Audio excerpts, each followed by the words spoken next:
Bien, entonces siendo las 3 de la tarde, empezamos nuestra clase. Muy buenas tardes, estimados alumnos y alumnas del Centro Preuniversitario, ¿no? Del aula 10. Les saluda el profesor Víctor Flores Fernández, profesor del curso de Psicología. Muy bien, pues hoy día, ¿no? Vamos a abordar el tema sobre aprendizaje 2 desde el enfoque cognitivo. Ya habíamos dicho que la psicología tiene 3 modelos para explicar cómo aprende el ser humano, ¿no? Un primer modelo es el conductual, el segundo modelo es el cognitivo, ¿no? Y el tercero es el observacional o imitativo, ¿no? Entonces, el día de hoy vamos a hablar sobre el modelo cognitivo e imitativo, ¿no? Cuando nosotros hablamos del enfoque cognitivo, estamos aludiendo a aquellas estructuras de la mente que intervienen en el aprendizaje, ¿no? Este, es decir, este modelo explica muy bien todo lo que es el aprendizaje académico, cuando uno tiene que aprenderse teorías, conceptos, ¿no? El modelo cognitivo lo explica muy bien. Y al respecto, pues este tipo de aprendizaje es una tarea diaria que ustedes hacen acá en la pre, ¿no? Y, y bueno,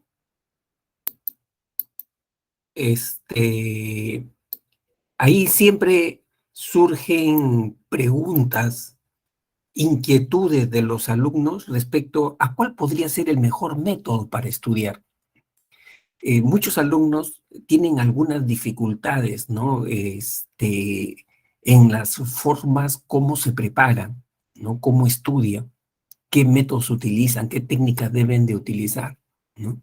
¿Por qué? Porque algunos alumnos dicen, profesor, estudio, sí, pero se me olvida, ¿no? O si no, también dicen, ¿no? Yo estudio, leo, pero no entiendo, no estoy entendiendo. ¿Qué es lo que está pasando ahí, ¿no? O también a veces hay este tipo de dificultades que el alumno se queja porque no tiene ganas, no tiene motivación, o sea, no tiene disposición para estudiar. Entonces hay diferentes problemas que aquejan al alumno del centro preuniversitario, ¿no? Eh, y bueno, frente a esta problemática sí hay solución, ¿no? Sí hay solución. ¿Y cuál es la solución? Que el alumno conozca sobre métodos de lectura, que conozca sobre estrategias de aprendizaje. En concreto, que tenga un modelo de aprendizaje, ¿no? Que sea consciente de que él debe de eh, tener un modelo de aprendizaje. Y el mejor modelo es el aprendizaje significativo, ¿no? Ese es el mejor modelo. ¿Qué es lo que vamos a tratar el día de hoy, ¿no? Estos temas los vamos a tratar el día de hoy, ¿no? ¿Qué significa aprender significativamente, ¿no? Encontrarle un sentido a lo que estamos leyendo. ¿Y cómo podemos encontrarle un sentido a lo que estamos leyendo, ¿no? Entonces, sí hay salida, chicos, sino que lamentablemente, pues, no nos informamos, ¿no? O lo dejamos pasar, ¿no? Bien, entonces, por ejemplo, acá les voy a mostrar cuál podría ser un método de lectura, ¿no? Este es uno de los más conocidos, se llama el método el SER 3, ¿no? Que son las iniciales de los procesos, de los procedimientos, ¿no? En una lectura. La E de exploración, ¿no? La L de lectura, la S de subrayado, la E de esquematización y las 3 R, ¿no? De resumen, recordar y repaso. Lo que ocurre, estimados alumnos, es que generalmente el alumno eh, tiene una concepción equivocada de lo que significa aprender, ¿no? Estos alumnos creen que aprender es como que esa teoría, ese concepto que necesitan ser asimilados, aprendidos, ese concepto es como un clavo, ¿no? Que ese clavo, esa información necesita ser martillada para que entre en nuestra mente, en nuestra cabeza, ¿no? O sea, ellos creen que el conocimiento es así, el conocimiento es un clavo que necesita ingresar dentro de nuestra mente, dentro de nuestra cabeza. Y la verdad que eso es un error, concebir así el aprendizaje, ¿no? El aprendizaje, básicamente, chicos, si queremos ponerle una metáfora, es más bien como un tejido, ¿no? O sea, nosotros necesitamos hilvanar el conocimiento. ¿Y cómo vamos a hilvanar ese conocimiento que yo quiero aprender? Con información que tengo que estar relacionando, que es información que yo ya tengo, ¿no? Experiencias que yo ya tengo. Y de repente, conocimiento que yo he podido acumular a lo largo de mi vida. Tengo que relacionarlo con eso, ¿no? Tejer ese conocimiento. Entonces, esa es más o menos la actitud, ¿no? Por eso que se habla de un primer paso que es la exploración. ¿Qué significa la exploración? Cuando tú vas a leer un texto, ¿no? Lo que tienes que hacer es plantearte tu hipótesis, ¿no? Tienes que imaginar, tienes que, de alguna manera, eh, predecir, ¿no? Lo que va a tratar ese texto. O sea, tú no puedes entrar a una lectura con la mente en blanco, con la mente en vacía. Tú tienes que hacerte algunas suposiciones. Y para eso tienes que leer, ¿no es cierto?, los títulos, los subtítulos. Eso te va dando una idea, ¿no? Para hacerte primero lo que llaman la exploración, ¿no? La exploración. Luego viene la segunda etapa, ¿no? La lectura. Y en la lectura, chicos, eh, ya allí uno tiene que estar relacionando, comparando, ¿no? Lo que estoy leyendo era lo que yo había supuesto, ¿no? ¿Qué tan acertado estaba? ¿Qué tan equivocado estaba? ¿No? Eh, Estar siempre con la mente activa, no con la mente pasiva, ¿no? Entonces, eso es este, lo que significa la lectura, ¿no? Luego viene ya el subrayado. El subrayado se realiza generalmente ya la segunda, la tercera lectura, cuando uno ya destaca qué cosa es importante, qué cosa es lo relevante en este texto, qué es lo que yo necesito aprender de este texto, ¿no? Luego viene el cuarto paso, la esquematización. Significa que lo que yo ya leí, lo que yo creo que ya entendí, entonces lo transformo a una nueva estructura, a un nuevo esquema, algo que yo lo pueda expresar, ¿no? Algo que yo lo pueda expresar. O sea, tengo que darle una estructura gráfica, ¿no? A lo que yo he leído, a lo que yo he entendido, ¿no? Si tú no haces este esquema, tú no vas a guardar la información. La información va a estar muy frágil en tu mente, ¿no? Luego viene el resumen, ¿no? Es decir, hacer una síntesis de lo que tú has estudiado. Estos dos pasos son muy importantes, chicos, porque con estos dos pasos, esquematización y resumen, tú recién estás guardando la información en tu memoria. Recién acá estás guardando. Acá no guardas información.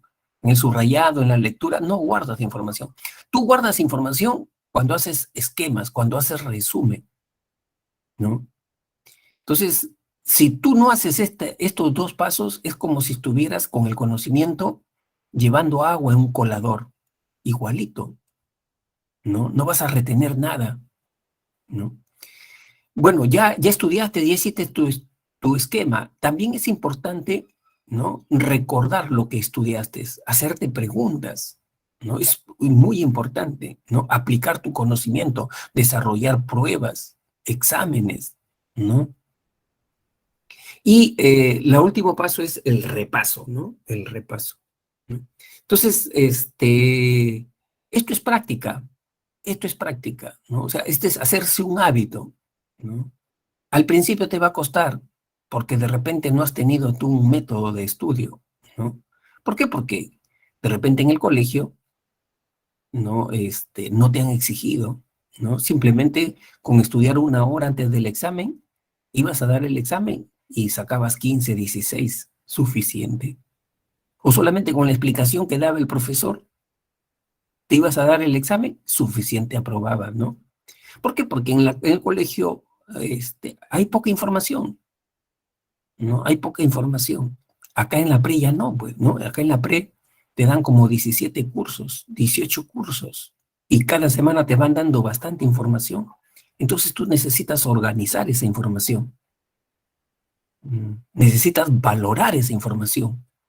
Y recuerda que San Marcos te va a evaluar no si tú recuerdas, no si tú almacenas información, te va a evaluar si tú sabes aplicar esa información a casos, a ejemplos, a situaciones de la vida cotidiana, porque eso significa dominar ya, ¿no? Entonces, pues chicos, este es, en línea general es un buen método, ¿no? De, de lectura, ¿ya? Bien, con esta introducción, ¿qué es lo que vamos a abordar el día de hoy? ¿No? El concepto de aprendizaje cognitivo, las principales teorías cognitivas del aprendizaje, el modelo de aprendizaje observacional, las estrategias de aprendizaje, el concepto de metacognición, que es la madre de todas las estrategias. Hacia eso tenemos que arribar. Entonces, eso es nuestra meta. Debemos aspirar a utilizar el método metacognitivo. Y finalmente, los tipos de aprendizaje autorregulado y cooperativo, ¿no? Entonces, empezamos por el concepto de aprendizaje cognitivo. Tú recordarás que el modelo conductual decía que nosotros aprendemos por una relación, ¿no? Una relación de estímulo-respuesta. O sea, por esta relación aprendemos nosotros de celo, ¿no? Por esta relación aprendemos. Eh, es decir, la forma como yo me relaciono con los estímulos y cómo me van reforzando a mí, ¿no? Sin embargo, el modelo cognitivo viene de conocimiento, estructuras mentales del conocimiento.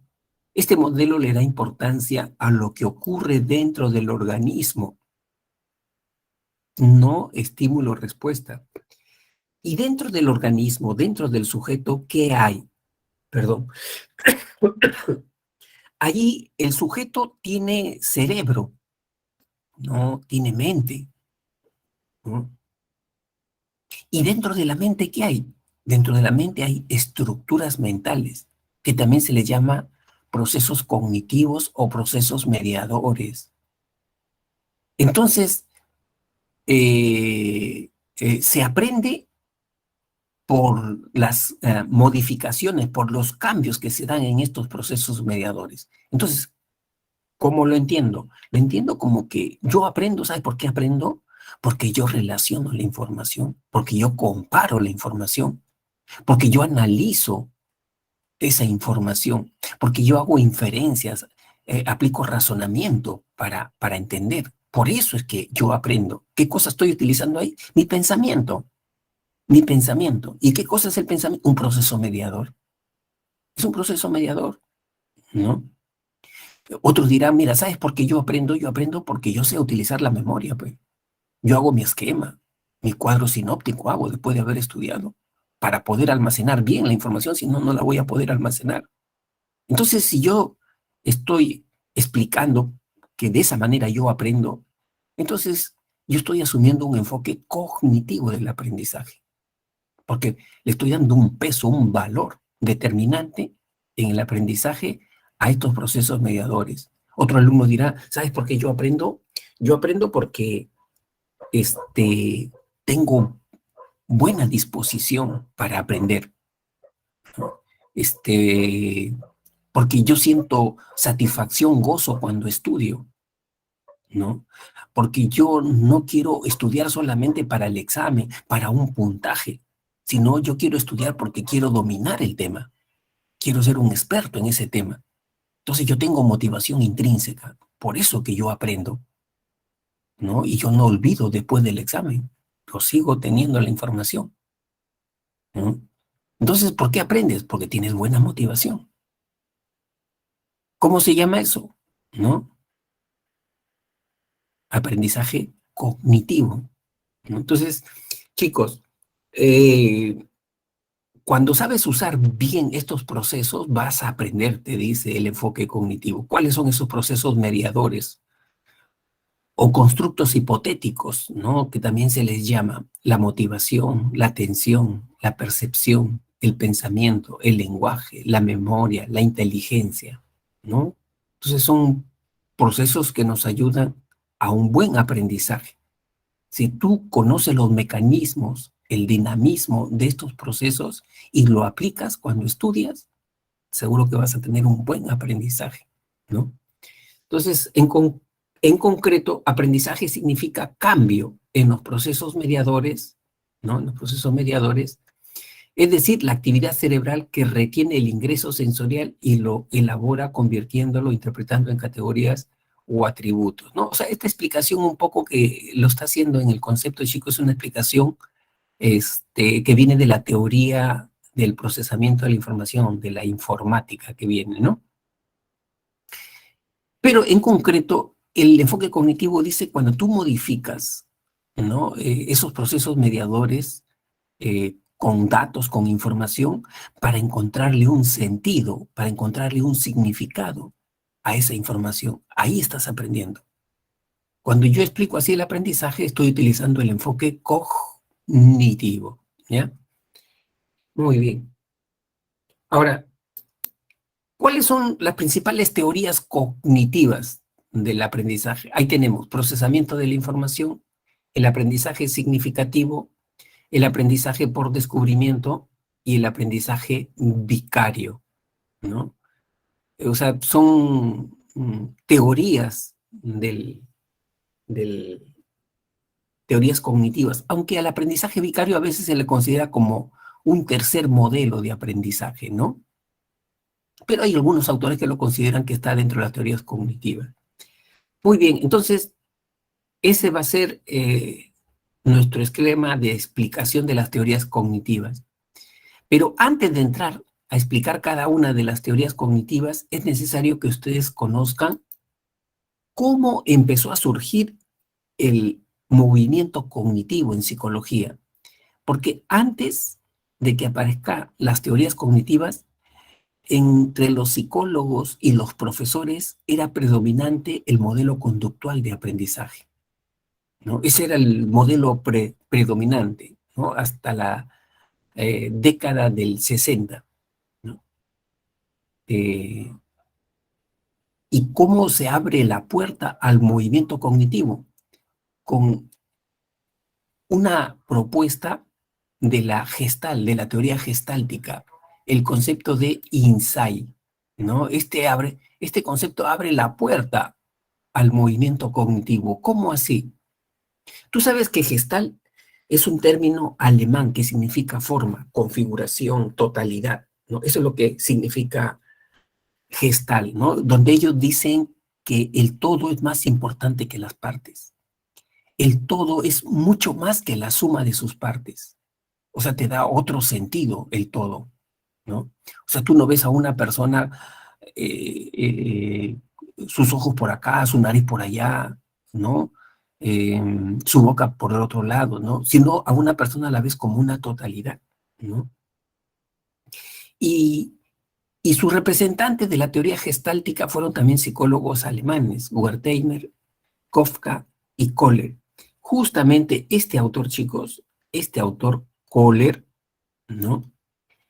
Psicólogo alemán, en la Segunda Guerra Mundial, en las fechas de la Segunda Guerra Mundial, él estaba en las islas Tenerife, frente a España, ¿no?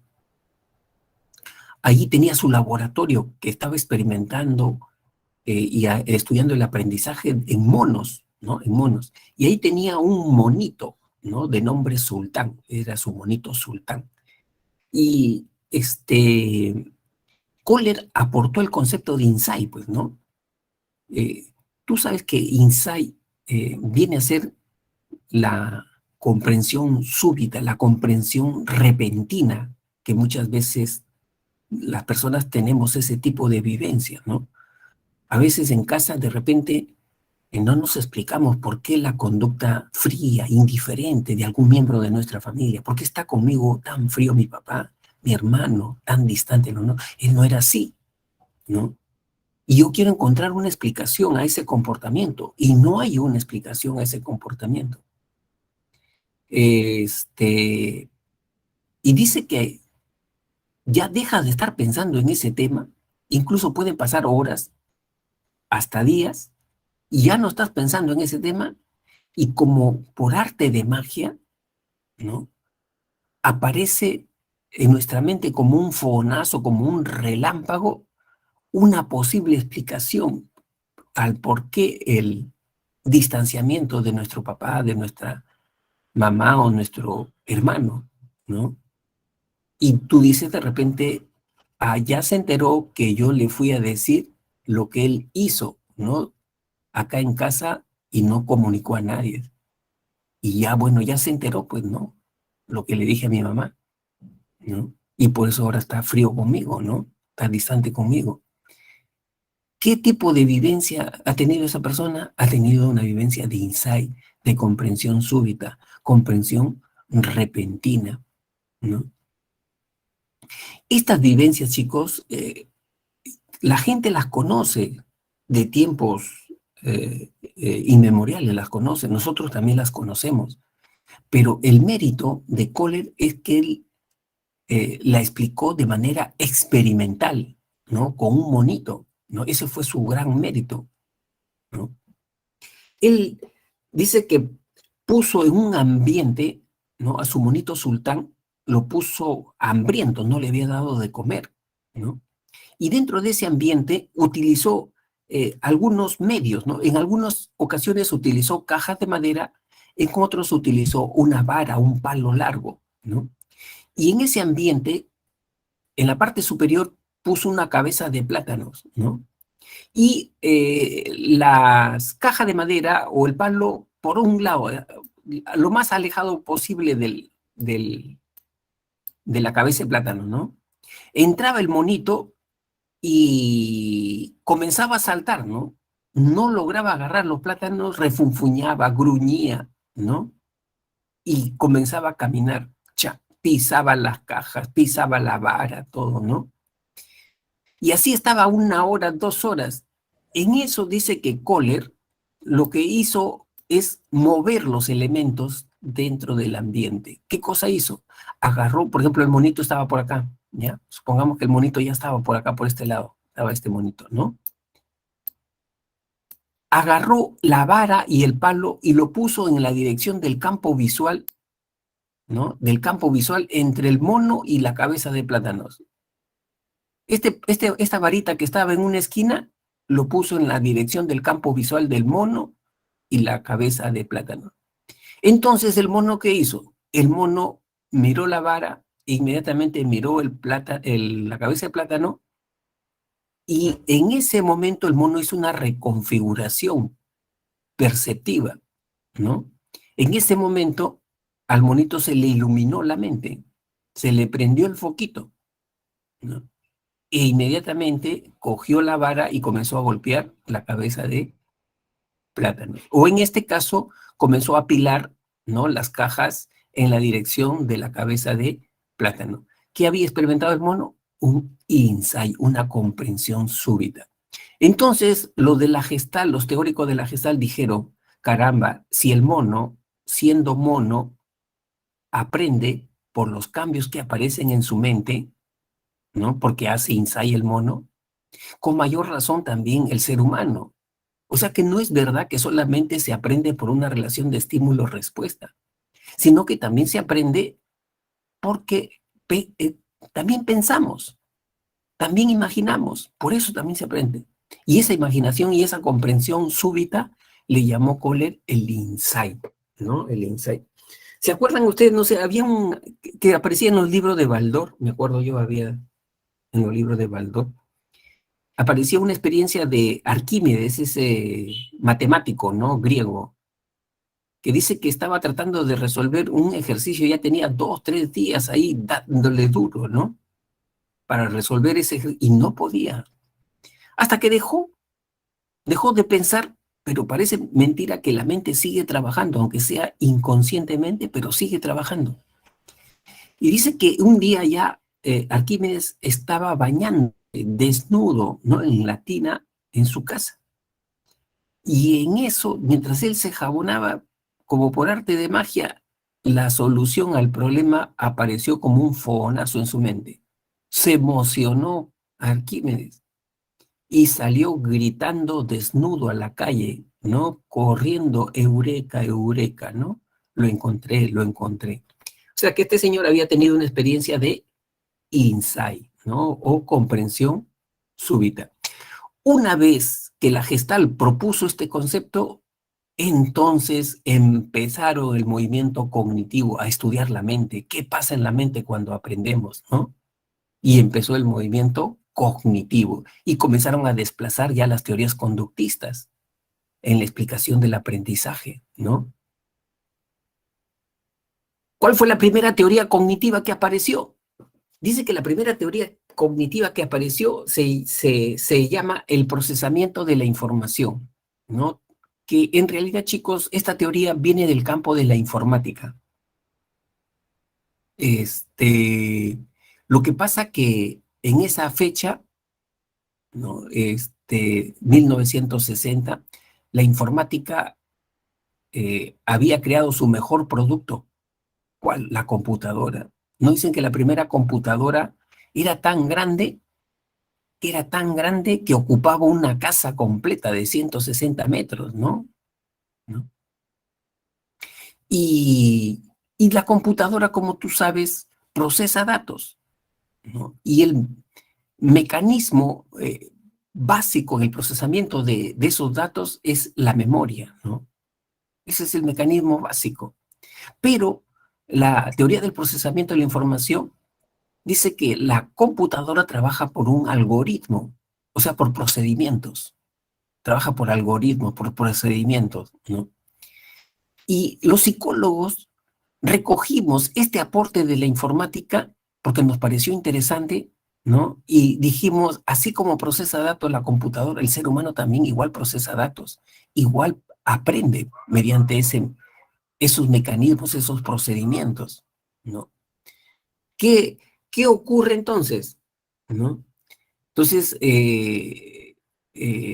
los psicólogos dentro de esta teoría del procesamiento de la información dicen que para aprender hay que hacer todos estos procesos, ¿no? Primero un registro sensorial, después la atención, después identificar, ¿no? Identificar la información, ¿no? O percibir la información. Luego guardar la información, ¿no? Ver cómo la guarda la información a través de esquemas, resúmenes, ¿no? Vas guardando la información. Luego sacas esa información para aplicarlo a un problema, ¿no? Para aplicarlo a un problema. O sea, tienes que pensar. Y finalmente tienes que tomar una decisión, ¿no? O sea, de esta manera dice la teoría del procesamiento de la información que el ser humano aprende. Por eso que esta teoría dice, tu alumno, ¿quieres aprender bien? Utiliza bien tu memoria. Ahí está la clave. En utilizar bien tu memoria. Utiliza técnicas de estudio que tengan que ver con el registro, la primera etapa de la memoria. Resalta, subraya, ¿no? La información. Luego la segunda etapa, almacena, ¿no? Almacena bien la información. Haz tus esquemas, siempre haz tus esquemas. Nunca dejes de hacer esquemas, ¿no? Y después, lógicamente, ya repasa, ¿no? Eso significa recupera la información, aplica esa información, ¿no? Entonces, si tú utilizas estos procesos, tú vas a tener un buen aprendizaje, ¿no? Eso es lo que señala esta teoría del procesamiento de la información. Pero luego también viene otra teoría, ¿no? La teoría de aprendizaje por descubrimiento de Jerome Brunner. Este señor nos critica a nosotros los docentes en nuestra forma de enseñar, ¿Por qué? Porque esa forma de enseñar no facilita el aprendizaje del alumno. ¿Cuál? Algunos docentes, cuando empezamos a enseñar, le damos a los alumnos el conocimiento ya empaquetado, el conocimiento ya embalado, ¿no?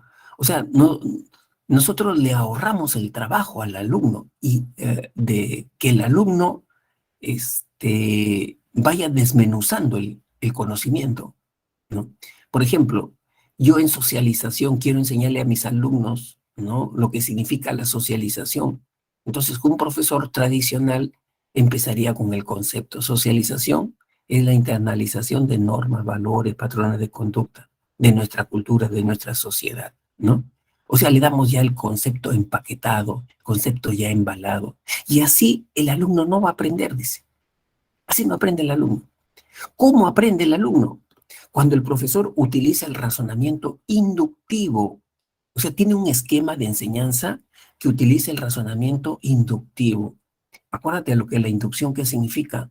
Cuando se parte de lo concreto a lo abstracto, de lo particular a lo general, ¿no? Entonces, ¿qué debe hacer el profesor? El profesor debe invitar a los alumnos o convocar a los alumnos a que tengan experiencias con respecto a ese concepto, sobre socialización, sobre apego, ¿no? A ver, chicos, quiero que ustedes me investiguen cómo es el comportamiento de los niños que están en estado de abandono, los que están en albergues. ¿Cuál es su comportamiento ante la ausencia de sus padres, su familia? O de repente yo les digo, chicos, a ver, por favor, quiero que me investiguen cómo fue la niñez de estos delincuentes juveniles, de estos sicarios, ¿no? Estos chicos de 15, 16 años que ya matan personas, ¿no? Como por ejemplo Gringacho. A ver, ¿cómo fue su niñez? Quiero que ustedes investiguen, ¿no? O sea, que partan de hechos concretos, que exploren. El docente, ¿cuál es su labor del docente? Simplemente un facilitador, un orientador, ¿no? ¿Qué tema deben de investigar, ¿no?, en relación al concepto de socialización, ¿no? Y el alumno, lógicamente, que el alumno va a investigar, va a ir descubriendo relaciones ahí, ¿no? Y solito, al final, ese alumno va a llegar al concepto de socialización. ¿Qué significa tener una buena socialización y qué significa tener una mala socialización, ¿no? O sea, el profesor no necesita ya explicarle, ¿no?, o darle conceptos, porque el mismo alumno construye sus conceptos, ¿no? Esa es la manera de enseñar, dice este autor, ¿no?, Jerome Brunner. Luego viene otra teoría. Esta es la teoría del aprendizaje significativo de David Ausubel. Este autor también nos critica a nosotros los docentes en nuestra forma de enseñar. ¿Cómo así?, ¿no? Él dice, mira, algunos docentes cuando enseñan creen que sus alumnos vienen a clase con su mente como si fuera una pizarra en blanco, que el profesor tiene que llenarla de datos, de información, para que el alumno escriba en esa pizarra en blanco, ¿no? O si no, utiliza esta otra metáfora. Dice, algunos docentes creen que sus alumnos, la mente de sus alumnos es un depósito, una vasija que está vacía, que hay que llenarla con datos, con información, como si su mente fuera una piscina que hay que llenarla de agua, ¿no? Sin embargo, cuando un docente hace eso, el alumno no va a aprender, no va a aprender ahí, ¿no? ¿Por qué? Porque el docente no está utilizando un recurso estratégico del alumno. ¿Cuál es ese recurso estratégico? Los conocimientos previos.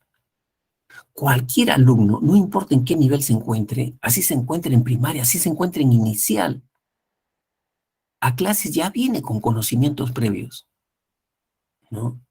Ese alumno, este, ya ha visto películas sobre temas que se relacionan con lo que el profesor quiere enseñar. Ese alumno o ese niño ya ha escuchado conversaciones de sus padres, de sus amigos, ¿no?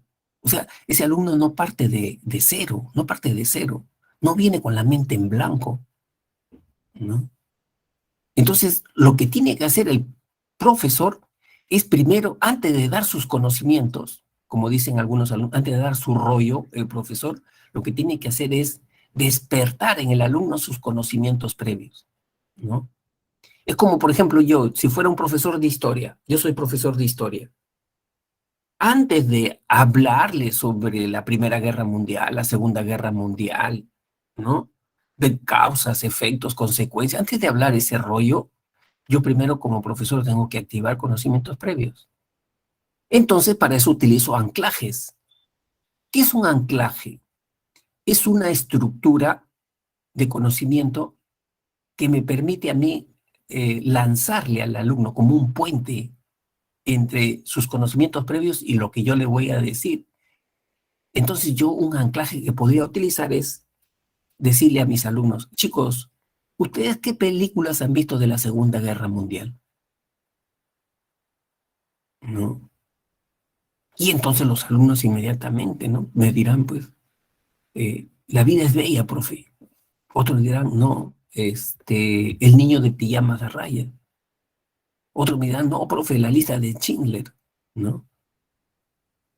¿No?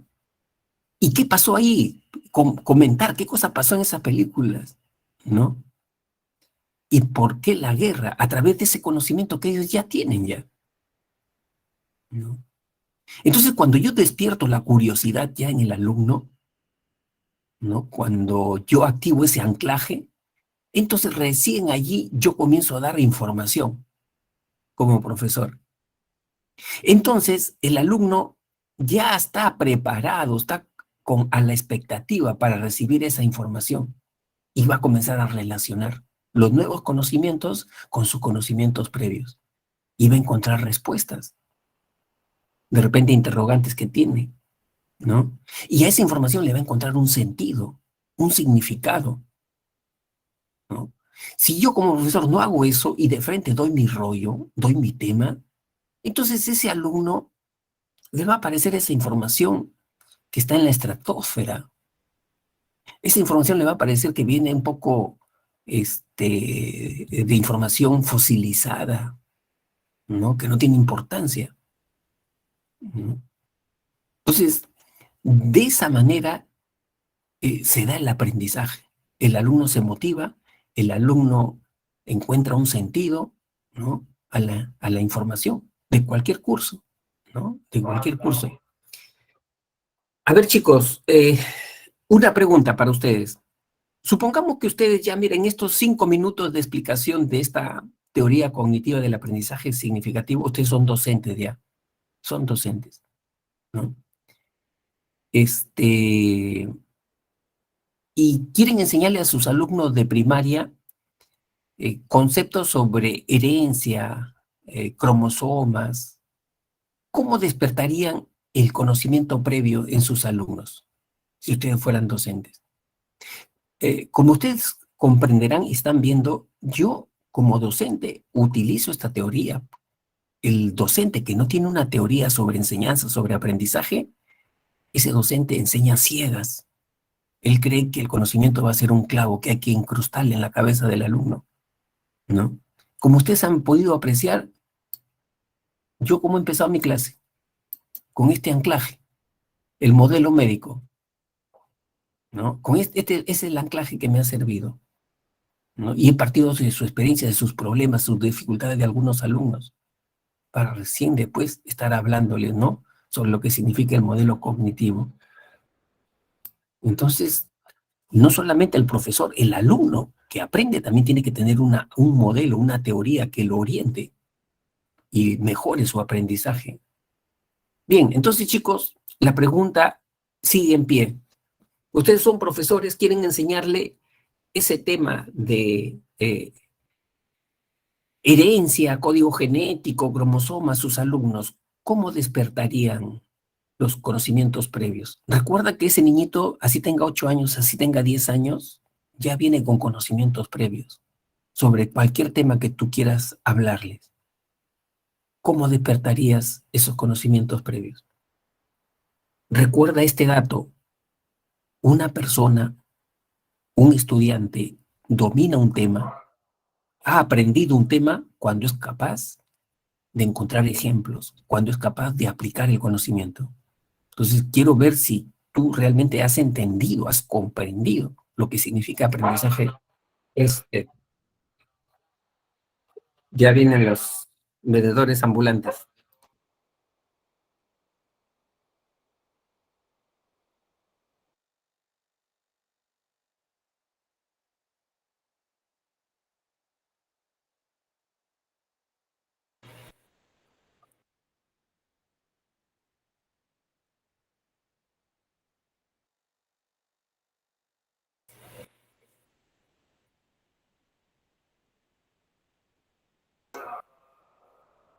Ya. A ver, ¿me escuchan? ¿Me escuchan bien? Sí, profesor. Gracias, gracias. Entonces, estimados alumnos, los estoy forzando demasiado de repente, ¿no? Pero de eso se trata, ¿no? Que ustedes asuman retos, desafíos, ¿no? Son 5 minutos nada más de explicación de este modelo, pero me gustaría ver más o menos su creatividad, su comprensión.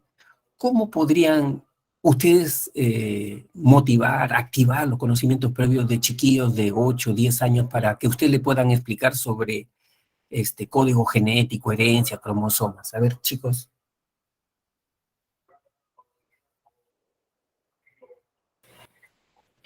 Por ejemplo, le podría decir al alumno, dime tus rasgos físicos, Ya. tu color de ojos, ¿a quién más o menos crees que te pareces? ¿A tu mamá o a tu papá? ¿A quién le has Mm, sacado, no es cierto? Ajá, Excelente. ¿A tu quién le has sacado? temperamento, Claro. eh, y Ajá. explicarle El así que es tiempo. una herencia. Claro. Mira, ese es anclaje. A eso se llama anclaje. O sea, estás utilizando ese anclaje, ¿no? De características físicas. También podrías utilizar sobre enfermedades, ¿no? La diabetes, por ejemplo, que está dando a mucha gente, ¿no? Porque de repente en tu familia hay un diabético, ¿no? ¿No? Ese es anclaje, ¿no? A eso le llamamos nosotros anclaje. Entonces, por eso que, chicos, el profesor tiene que preparar su clase, tiene que preparar su clase, tiene que ponerse en la mente del alumno para ver cuáles podrían ser sus saberes previos, ¿no? Porque ya el niñito ya viene con conocimiento previo, ¿no? Que tenga que ver de su experiencia personal, cultural, social, ¿no? A ese nivel hay que, que abordar, ¿no? Y yo estaba recordando, chicos, otro elemento que puede ser explicado por el aprendizaje significativo. ¿Ustedes con qué libro aprendieron a leer y escribir? ¿Cuál fue su libro? ¿Se acuerdan? Ah, mira, Aileen, Coquito, también Dayana, Coquito. Mira, cómo ese libro ha sido utilizado por las diferentes generaciones. Yo también, aunque a mí también me enseñaron con Pepito, era otro libro, Pablito era otro libro, ¿no? Pero ustedes miran con Coquito. Yo te hago mira, tú sabes que el libro Coquito, ya usted lo conoce. Gracias, Merly, Ariana, Dayana y Aileen por su respuesta. Ustedes saben que el libro Coquito tiene una estructura informativa. Primero empieza con las vocales, ¿no? Empieza con la enseñanza de las vocales. Y después, ¿cuál es la primera consonante que enseña el libro Coquito? ¿Cuál es la primera consonante dentro de su estructura informativa? ¿Se recuerdan? Ah, mira, esa mira. Con los anuncios en las calles, con los letreros. Esos letreros llamativos. Ajá. Ya, ya, ya. A ver, ¿se acuerdan, Ariana, Merly? Ay, ¿no es cierto, Georgina? Con la letra M. ¿Y por qué empiezan con la letra M? Acuérdense ustedes cuáles eran las frases que ponía el libro Coquito. Mi mamá me mima. Yo amo a mi mamá.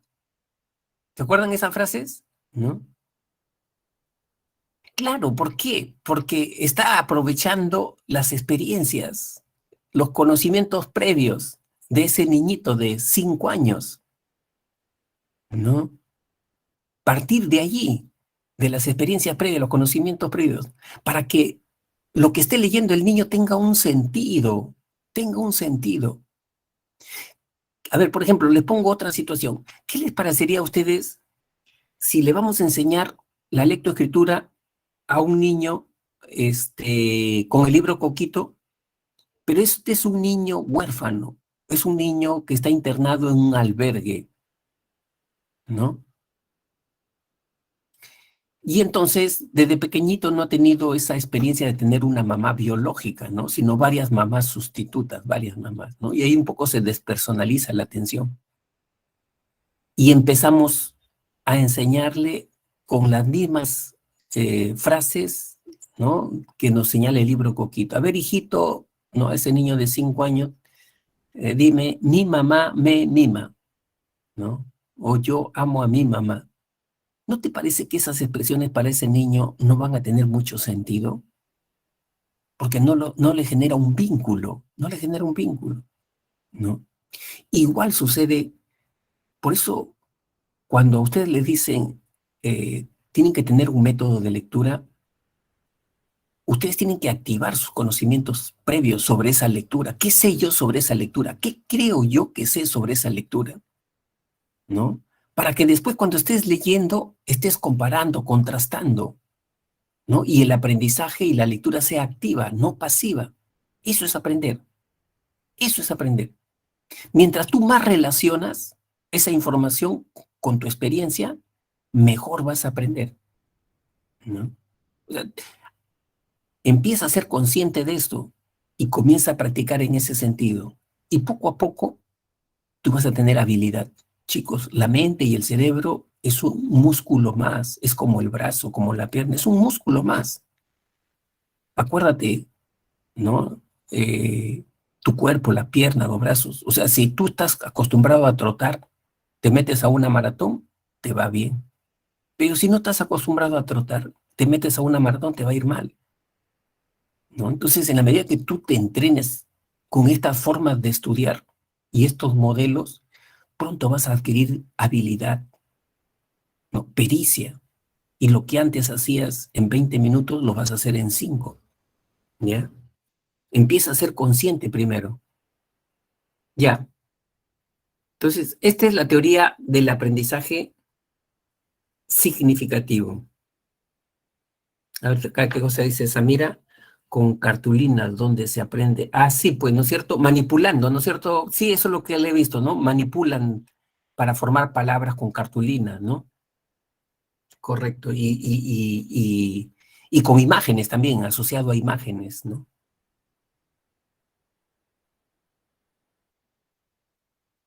Eh, Dice que la crítica que le hacen al libro Coquito, chicos, tiene una crítica, pese a que ha sido bien empleado por todas las generaciones y mira la utilidad que ha tenido, pero también tiene una crítica. ¿Sabes cuál es su crítica? Dice que utiliza imágenes e información o elementos en su estructura informativa de un niño de la costa, de la ciudad de la costa, ¿no? O sea, tú revisas el libro Coquito, tiene que ver con la experiencia cultural solamente de un niño de ciudad de la costa. Y seguramente ese libro, cuando tú lo llevas, por ejemplo, para enseñar a un niño de la sierra o para enseñar a un niño de la selva, vas a tener dificultades, ¿no? Porque no, en ese libro no está retratado experiencias, situaciones de esas comunidades, de esas, o sea, por ejemplo, en la selva, las fiestas, las fechas cívico-religiosas, ¿no? De los niños de la selva, de las comunidades de la selva, ¿no? La fiesta de San Juan, el tunche, ¿no? El tunche, poner ahí esas cositas, ¿no? Entonces, si el niño ve retratado su experiencia personal ahí en esos libros, va a tener más motivación, ¿no? Más motivación. Y la información le va a encontrar un sentido más rápido, ¿no? ¿No? Bien,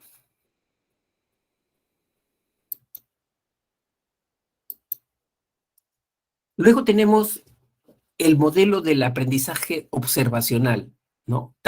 También se le conoce el aprendizaje imitativo social, ¿no? Fue descubierto por Albert Bandura. ¿Qué cosas nos dijo Albert Bandura?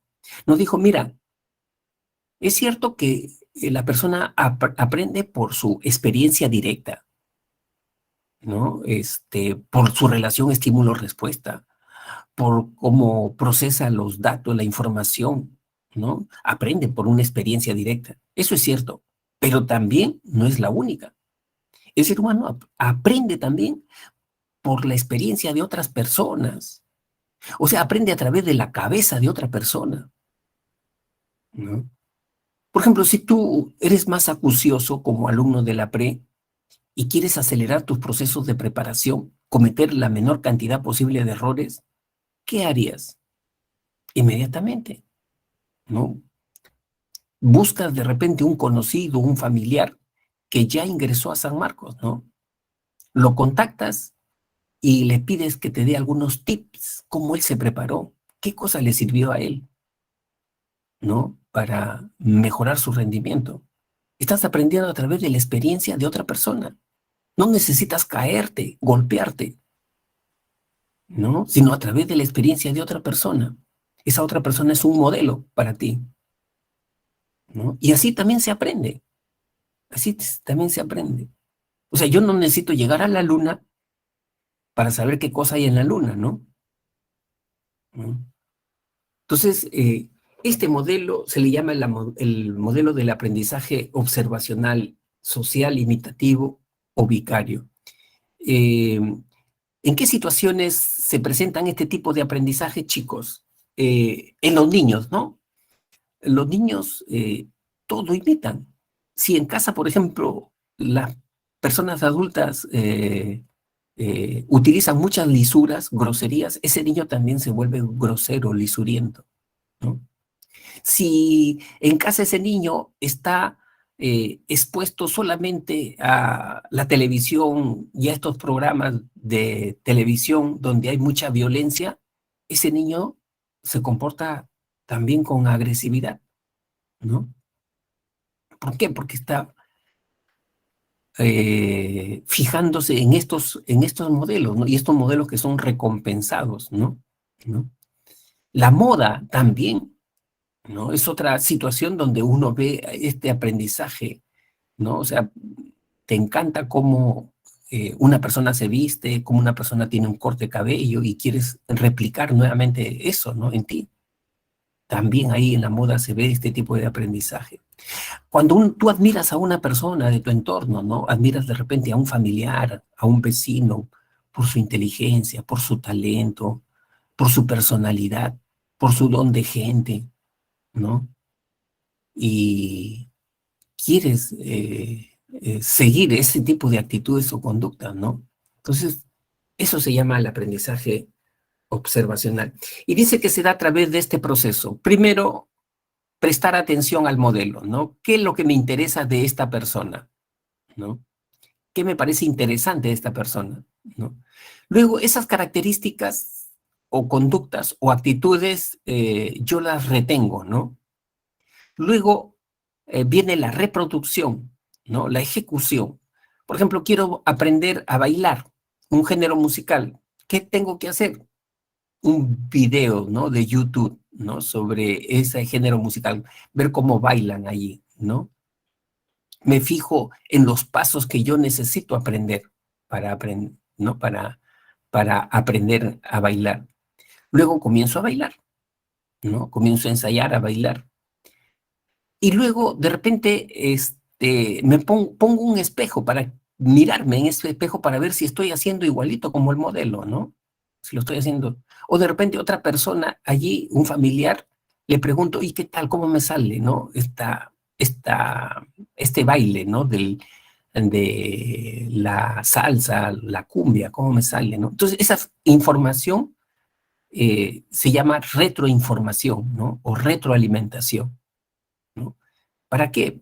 Para mejorar la ejecución de la copia de esa conducta, ¿no? Entonces, ese es el proceso del aprendizaje observacional, ¿ya? Muy bien, después entramos a la parte más interesante, chicos, ¿no? Las estrategias de aprendizaje. Yo me imagino que tú ahora, acá en la pre, y ya en estos 2 meses, eres más consciente, ¿no? Respecto a tus formas, a tus métodos, a tus técnicas de estudio, ¿no? Yo me imagino que ya has hecho algunos cambios, ¿no? En tu forma de estudiar. Ya te has dado cuenta, ¿no? ¿Qué cosa sí funciona, qué no funciona, ¿no? ¿No? Entonces, me gustaría un poco compartir contigo o que tú compartas conmigo, ¿no? Algunas experiencias, chicos, respecto a los métodos que ahora estás utilizando para aprender, ¿no? Porque tú no necesitas estar un año en la pre, ¿no? Ni medio año en la pre para que recién te des cuenta cómo tienes que estudiar, ¿no? Yo me imagino que en estos meses ya has estado produciendo cambios, ¿no? ¿No? Entonces, a ver, los leo, los leo.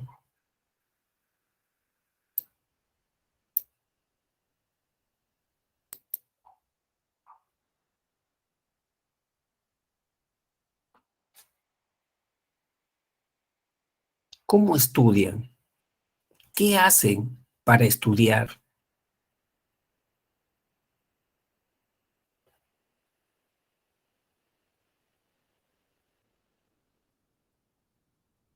Ya, en el caso de Samira dice, mi estrategia es plasmar todo lo que escucho en un papel, ¿no?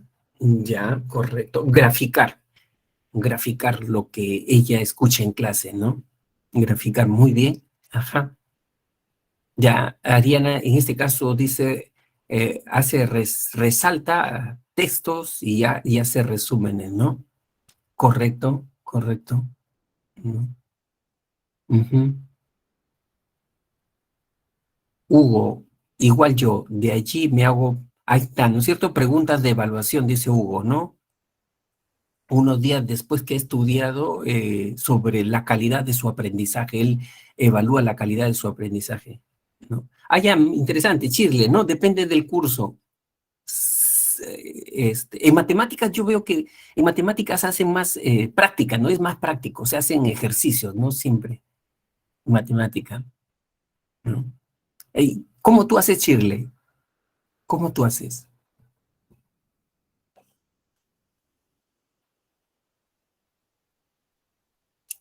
Lo que yo sí siempre he escuchado en algunos alumnos acá en la pre, chicos, es que dice, profesor, cuando estaba en el colegio no me importaba mucho estudiar. Incluso con tener los cuadernos al día bien ordenaditos, con eso era suficiente, profesor. Con eso era suficiente. O estudiar 1 hora antes del examen era suficiente, profesor. Y pasaba y tenía buenas notas, ¿no? Pero eso es, ahora yo sé que eso ha sido un engaño, ¿no? Ya, dice Chirle, sí, profe, al menos en biología me ayudan más los dibujos, ¿no? Los dibujos, en historia los cuadros. Claro, en historia los cuadros comparativos, la línea del tiempo, ¿no, Chirle? A utilizar bastante para ubicarse, ¿no? Y no perderse entre tanta información, ¿no? No perderse entre tanta información, porque uno se pierde, es mucha información. Entonces necesita poner hitos, hitos, hitos, ¿no? Este, eh, mira, qué interesante. Relacionar historia con psicología. Con filosofía, ya, con filosofía. Sí, justo en otra clase, eh, una alumna me decía que relacionaba literatura con psicología, por ejemplo, ¿no? Lo va relacionando, ¿no? Bueno, eh, los métodos de estudio o las estrategias de aprendizaje son planes, son caminos para organizar mejor, ¿no? Para organizarnos mejor y optimizar nuestro aprendizaje, ¿no? ¿Y cuáles son esos métodos, esas estrategias generales? Ahí tenemos repaso de elaboración, de organización, de supervisión de la comprensión Y también que es muy importante, aunque no estrictamente no es una estrategia de aprendizaje, sino es de apoyo al aprendizaje, el autocontrol emocional. Vamos a ver en qué consiste, ¿ya? Entonces, la primera estrategia es de repaso, ¿no? Por ahí hay que empezar, ¿no? Un repaso, ¿sabes qué cosa significa? Copia literal, cuando tú tienes que hacer una copia literal de la información, ¿no? ¿Y cómo yo hago una copia literal de la información? Cuando yo resalto, ¿no? Algunos alumnos utilizan incluso 2 colores, 3 colores para resaltar los niveles de importancia. Otros con uno nomás se quedan, ¿no? Otra técnica puede ser subrayar. El subrayar siempre se hace ya después de la segunda, la tercera lectura para ver qué cosa es importante y qué no es tan importante, ¿no? Acá también he visto yo, chicos, las copias, ¿no? Lo que hacen algunos alumnos utilizan los famosos POSIT, ¿no? Esos papelitos de colores que les agregan, ¿no? A los cuadernillos, ¿no? Copiar. También yo recomiendo, por ejemplo, a los alumnos que para que aprendan, no vale tener sus formularios, comprar formularios, sino uno mismo hacer sus propios formularios, ¿no? O sea, cuáles son las fórmulas para hallar las áreas de algunas figuras geométricas, ¿no? Uno mismo se hace su formulario, ¿no? La tabla periódica en química, uno mismo hace su tabla periódica, ¿no? O también repetirse oralmente. Algunos alumnos, chicos, como método de aprendizaje o estrategia de aprendizaje, se quedan solamente en estas estrategias. Y esto no es suficiente. Esto solamente es el 10% de los métodos que tú debes saber. No es suficiente. No es bueno que te quedes con esto. Esto es un primer paso. Sí es un primer paso, ¿no? Pero hay otros métodos más. ¿Cuál más? Ahí tenemos el otro. La estrategia de elaboración. ¿Qué significa elaboración? Elaboración significa, chicos, acá sí relacionar, comparar, contrastar esa información que tú quieres aprenderte con algo que tú ya sepas, algo que tú ya conozcas, ¿no? Yo siempre pongo este ejemplo, ¿no? De historia, ¿no? Cuando uno quiere aprender historia, hay cursos que tienen bastante información como el de historia, ¿no? Entonces, si yo quiero aprenderme, por ejemplo, en la conquista o el descubrimiento, ¿no? Los viajes de Colón, entonces yo tengo que relacionar siempre toda esa información eh, eh, con algo de mi experiencia, ¿no? Que se relacione con si me hubiera puesto, por ejemplo, mire, y la mejor manera es hacerse preguntas. ¿Qué hubiera pasado si no nos descubren los españoles y nos hubieran descubierto los ingleses, los anglosajones? ¿Hubieran estado mejor o hubieran estado peor? Entonces yo hubiera dicho, no, ya no hubiera habido mestizaje porque los ingleses cuando se fueron a Norteamérica mataron a todos los nativos, a todos los mataron, ¿no? Acá por lo menos hubo mestizaje, ¿no? Entonces me comienzo a hacer preguntas, ¿no? Y comienzo a relacionar la información, ¿no? Pero también vinieron la peor gente de España, ¿no? La peor gente de España vino para acá, ¿no? Los más salvajes, los más incultos, ¿no? Y bueno, nosotros somos productos de esa mezcla, ¿no? O sea, comienzo a preguntarme, a comparar, a contrastar, y eso se me queda, chicos, eso se me queda. Es como si tú estuvieras teniendo varias puertas de acceso a esa información. Cuando estás en el examen, te hacen una pregunta sobre ese tema, tienes varias puertas para abrir y entrar y encontrar esa información, ¿no? Porque estás relacionando, estás comparando, estás imaginando, estás prediciendo. No corran, cuando estudien, no corran. Algunos alumnos, no, no tengo mucho tiempo, profe, tengo que avanzar, ¿no? Pero ¿de qué te sirve estar corriendo en la lectura si no estás enganchando la información? No estás enganchando la información. Como te digo, es como si estuvieras llevando agua a un colador. Así estás, ¿no? Entonces, ¿cuáles son las técnicas de elaboración, de relacionar, ¿no? Acá tenemos uno, el parafraseo, ya ustedes lo conocen. Decirlo con tus propias palabras. No como lo dice el profesor en clase, no como está en el cuadernillo, sino con tus propias palabras. La otra técnica, el resumen.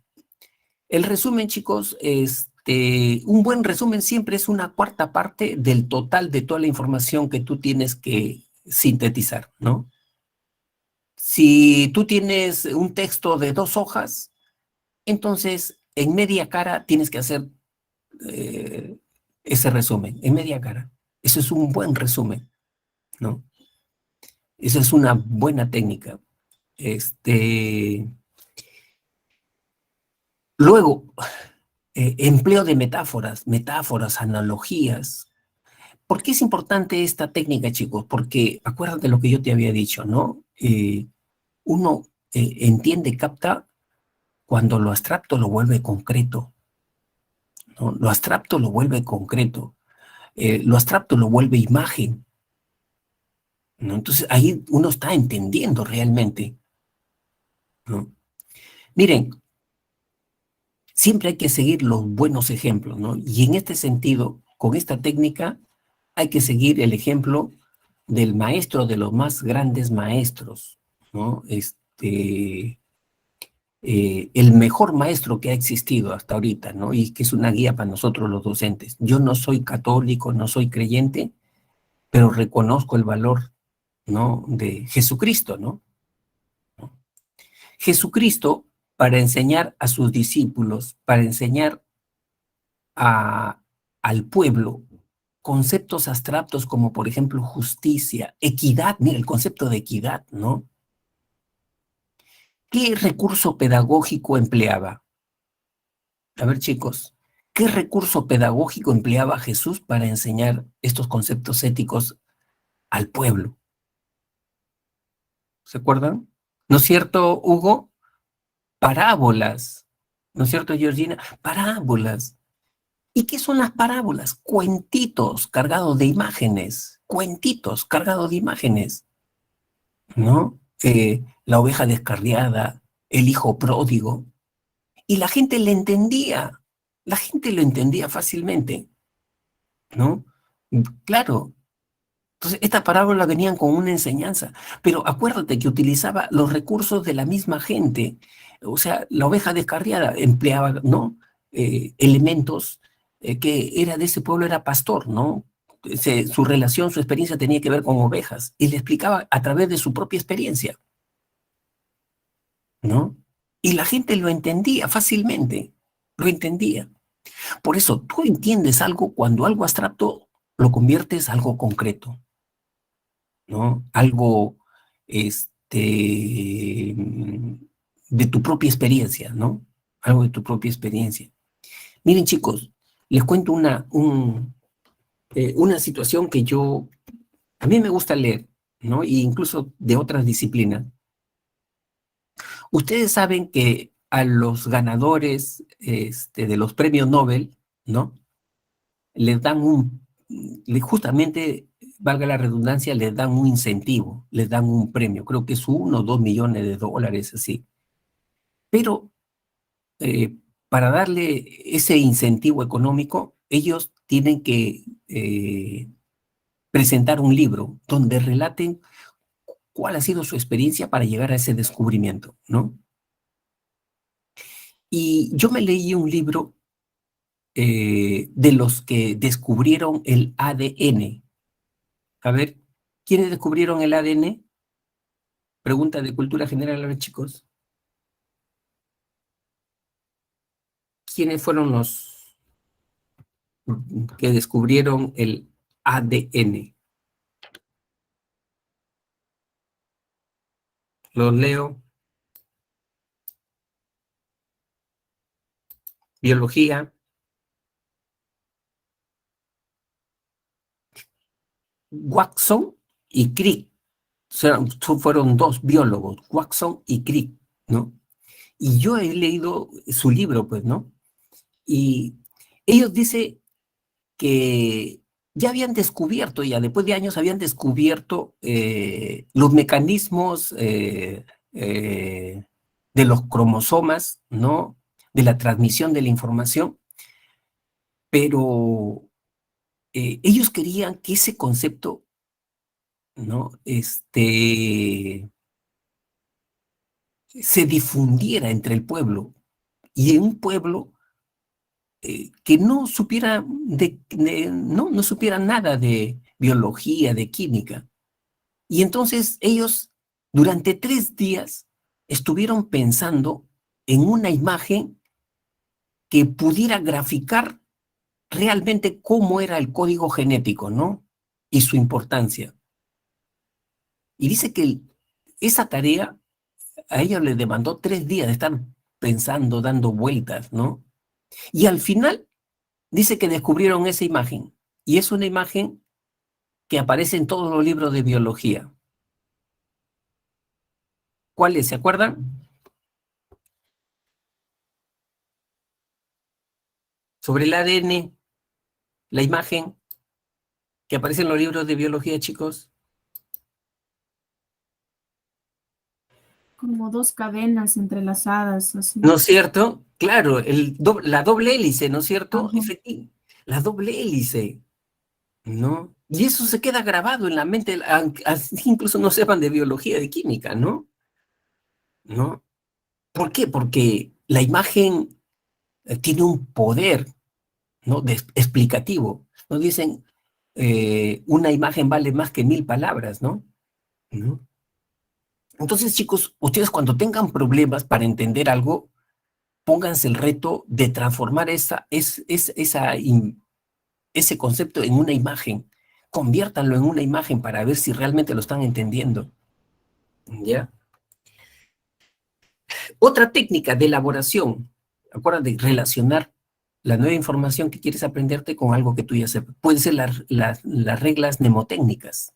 Cuando yo utilizo técnicas mnemotécnicas, cuando yo tengo que aprender información de manera literal, yo no tengo que mover ni una coma ni una letra.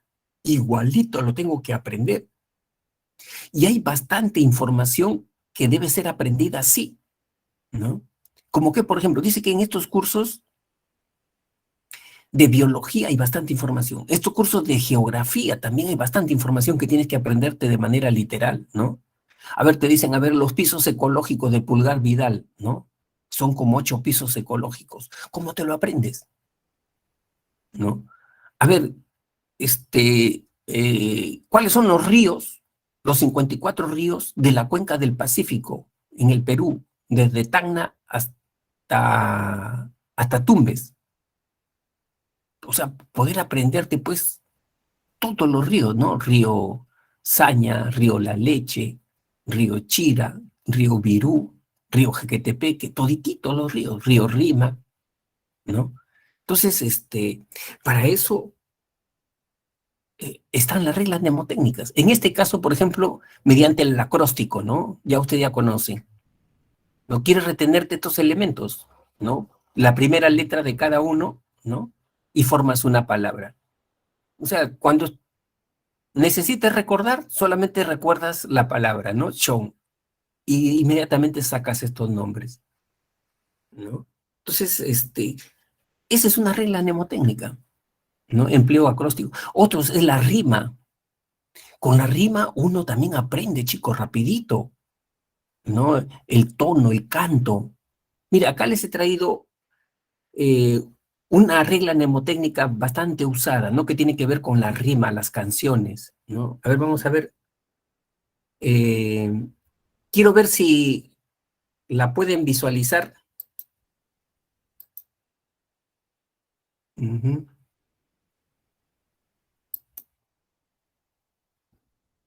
Ya, a ver, vamos a ver.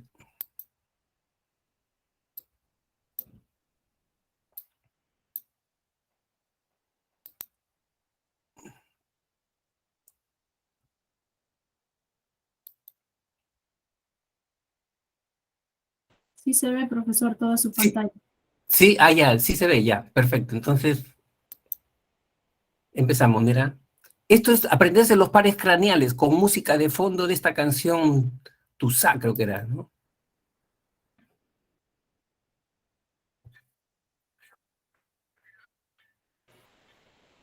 Lo que sí no se escucha, profesor. No sé si seré yo nomás. Sí, profesor, no se logra escuchar.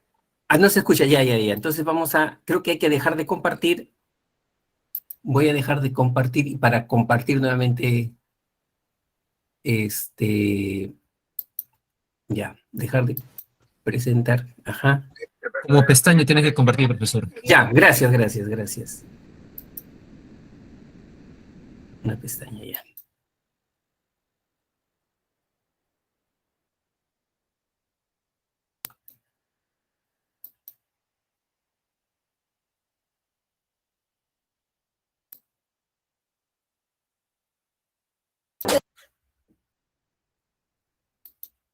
Bien, entonces, esta es una forma,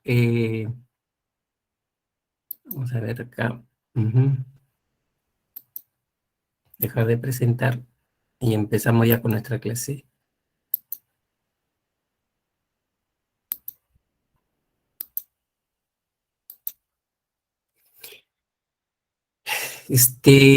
Miren chicos, las reglas mnemotécnicas son muy buenas cuando tienes que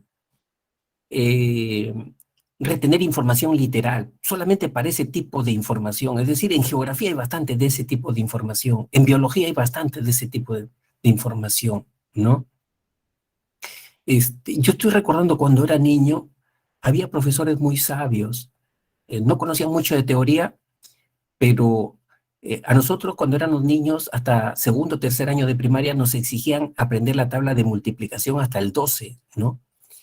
Y había algunos alumnos que les costaba trabajo aprenderse la tabla de multiplicación. Entonces el profesor sabiamente le decía, ahora vas a multiplicar verbalmente, oralmente, dándole un tono, una rima, ¿no? Y empezaba el niñito, pues, ¿no? 4 por 4, 16, 4 por 5, 20. O sea, le daba un tonito a la multiplicación, ¿no? Y así lo repetían, ¿no? Cuando ya después, en otro momento, el profesor, a ver, ¿cuánto es 5 por 5? Y el niño miraba al techo, se había olvidado. Entonces el profesor le decía, a ver, comienza a tararear el tonito, y le daba el tonito y aparecía la canción, perdón, la canción, aparecía la tabla de multiplicar, ¿no? O sea, son recursos mnemotécnicos, te ayuda bastante, ¿ya? Muy bien. ¿Ya se aprendieron cuántos pares craneales había? ¿Cuál era el primero? Lo que pasa es que... Ah, ya, 12, ¿no es cierto? Claro, ¿no es cierto? 12 pares craneales. Yo me acuerdo, el primero creo el trigémino, ¿no? Trigémino. Ya. Pero si lo cantas, fenomenal, ¿no? Rapidito. Eh, otras estrategias, la de organización. ¿Qué significa organización? Organización significa, chicos, asignarle una estructura nueva, tuya, a lo que estás aprendiendo. O sea, no vale copiar igualito como el profesor te está presentando en su diapositiva o como está en tu cuadernillo, no vale copiar igualito. Eso le sirve a tu profesor para explicar su clase, pero a ti no te sirve. A ti la que te sirve, la estructura que te sirve es la que tú elaboras por tus propios medios. ¿Cómo lo has entendido? Esa es la que te sirve a ti, ¿no? Si tú no haces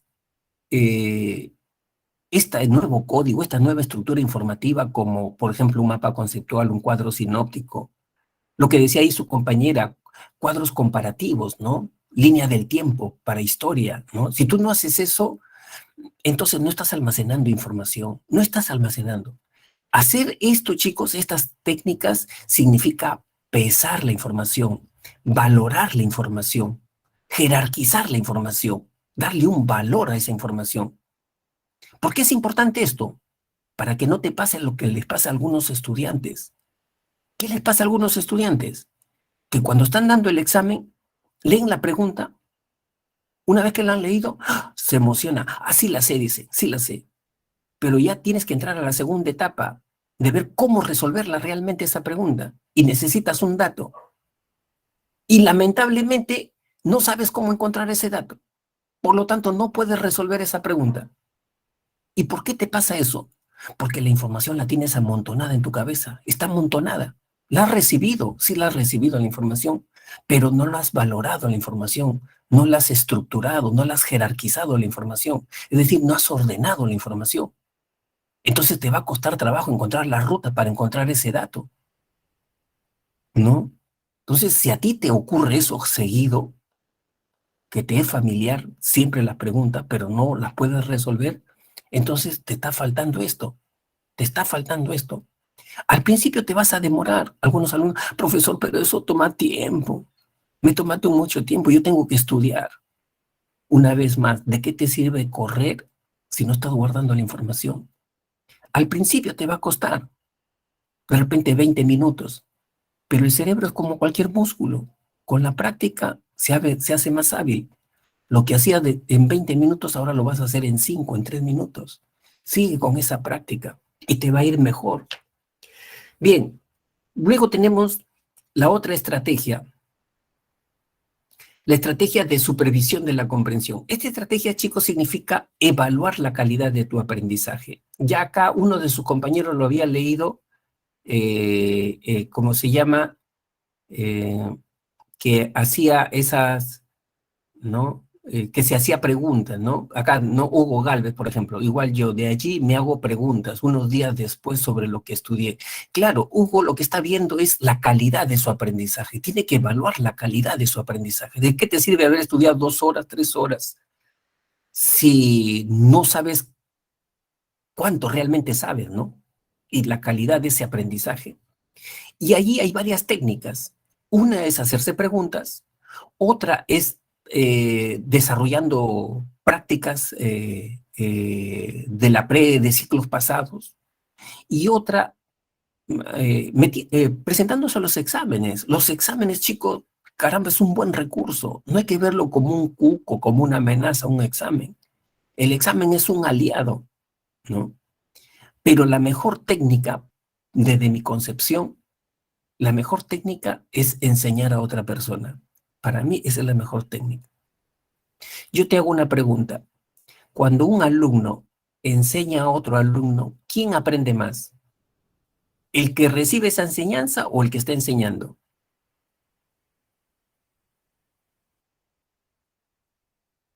¿No es cierto, Aileen? El que enseña, el que está enseñando, claro que sí. Porque el que está enseñando tiene que esforzarse. ¿Por qué no lo está entendiendo el alumno? Entonces tengo que poner esa información de otra manera, tengo que dar otro ejemplo.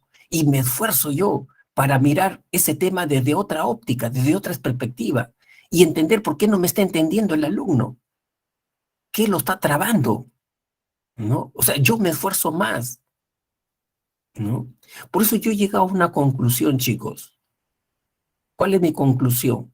Que el profesor que no se deja entender por el alumno, o sea, el alumno no le entiende al profesor pese a que el profesor explica, entonces yo deduzco que ni ese profesor domina ese tema, ¿no? O sea, está repitiendo nada más sin comprender. Porque el profesor que entiende un tema lo puede presentar de 10, 12 maneras, ese tema, poner 10 ejemplos sobre ese tema para que el alumno lo entienda, ¿no? Por eso, miren, chicos, yo siempre aconsejo, formen círculos de estudios también entre ustedes, ¿no? Y eso lo vamos a ver después, otro modelo de aprendizaje, los círculos de estudio, ¿no? Y ponte el reto de enseñarle a alguien. Si tú no dominas un tema, un curso, ponte el reto de enseñar a alguien. Exígete. Ya. Luego tenemos esta estrategia, autocontrol. Estrictamente, no es una estrategia de aprendizaje, estrictamente, porque con esto tú no aprendes, pero sí que facilita el aprendizaje. ¿Cómo que no va a facilitar el aprendizaje cuando tengo una muy buena disposición para aprender? ¿No? Cuando yo tengo buen estado de ánimo, ¿no? Tengo un buen estado de ánimo para aprender, ¿no? Cuando yo tengo motivación intrínseca para aprender, ¿no? Me quiero convertir en un experto en ese tema. No lo hago por un puntaje, no lo hago para ingresar solamente, ¿no?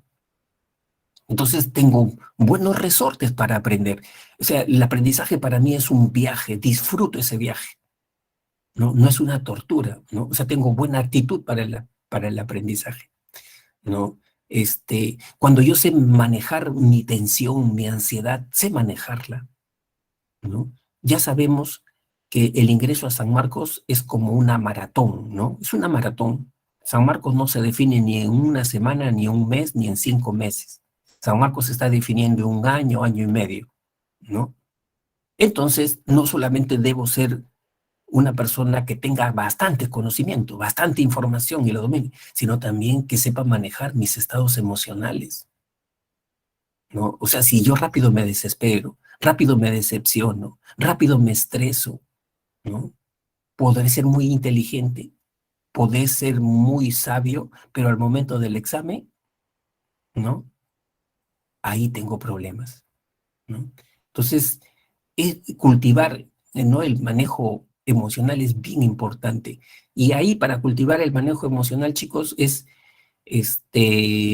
gestionar el estrés, la ansiedad, ¿no?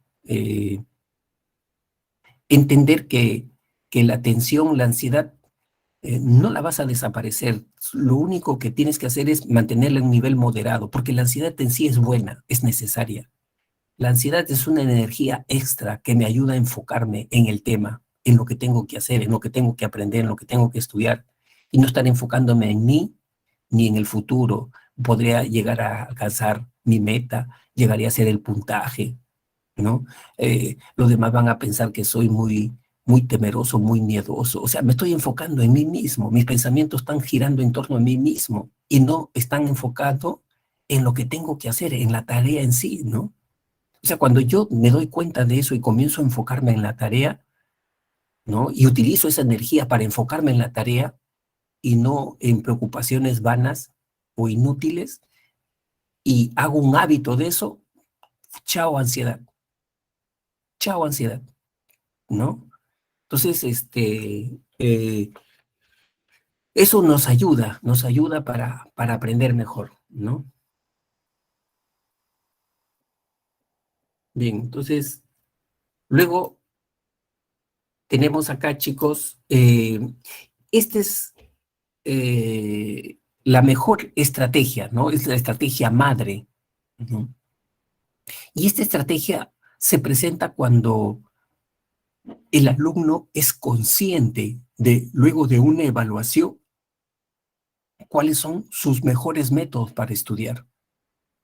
Como decía allí alguien, decía, no recuerdo ahorita el nombre, a ver, por acá debe estar, ella decía, cuando yo le decía, ¿qué método ustedes utilizan para estudiar? Ella decía, depende, profe, ¿no?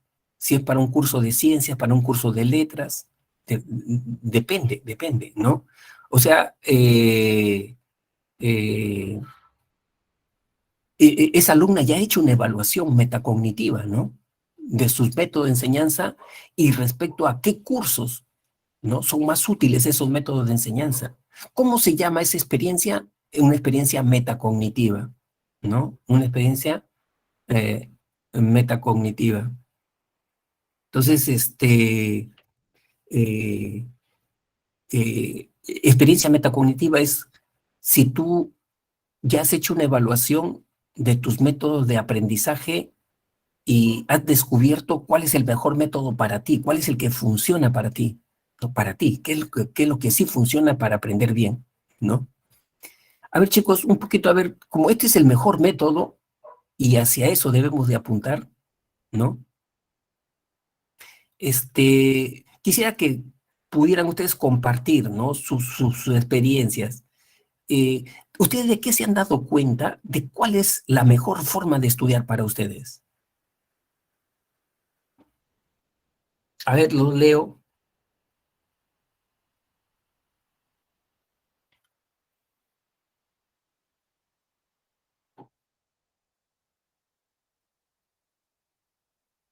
Ya. Entonces usan hacer mis propios resúmenes, poniéndolo todo en un papel, ¿no? Ah, mira, Hugo, en silencio, estudiando en silencio. Ujú. Ya.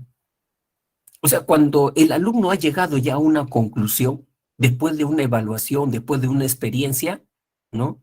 De aprendizaje, eh, entonces ese alumno ha hecho una experiencia metacognitiva, ¿no? ¿Qué significa metacognición? Aprender a aprender. Aprender cómo se aprende mejor, ¿no? También se le llama aprender a pensar estratégicamente, ¿no? Eso ocurre cuando tú ya conoces todos los métodos de aprendizaje y lo has empleado y sabes cómo funciona cada uno de esos métodos, ¿no? Metacognición también significa tener conciencia y regular, ¿no? Tus procesos cognitivos, ¿no? Ya, Susan dice, el celular me distrae, pero lo que hago es apagar el internet. Ya, correcto. Susan, había una chica que conversando yo en atención psicopedagógica con ella, dice que había instalado una app que, que esa app le daba retroalimentación respecto a los tiempos que ella no tocaba el celular, ¿no? No tocaba el celular. Y cuando había más tiempo que ella no tocaba el celular, en su celular aparecía una imagen de árboles, ¿no? De un bosque. O sea, si había pasado 10 minutos y no había tocado el celular, aparecía un arbolito. Pero si había pasado 15 minutos, 20 minutos, 2, 3 arbolitos. Si ya había pasado 2 horas, 3 horas, 4 horas, un bosque, un bonito bosque, ¿no? Y la alumna se alegraba, ¿no? Se alegraba. Ay, a ver, mira, Tamara nos está dando otra manera, mira. No sé cómo se llama Forest, creo que se llama esa app, ¿no? Acá ustedes lo deben saber. Tamara dice, también hay un método de los tiempos, se llama Pomodoro, de los tiempos. Mira, Susan, Pomodoro. Sí, hay varios videos, ¿no? Estuve White en YouTube, ¿no? Carlos, aunque también usé el método llamado Pomodoro, que es estudiando unos 30 minutos y descansa 5 minutos plenos en el celular, leer música, escuchar música, etc. Y luego seguir estudiando otros 30 minutos.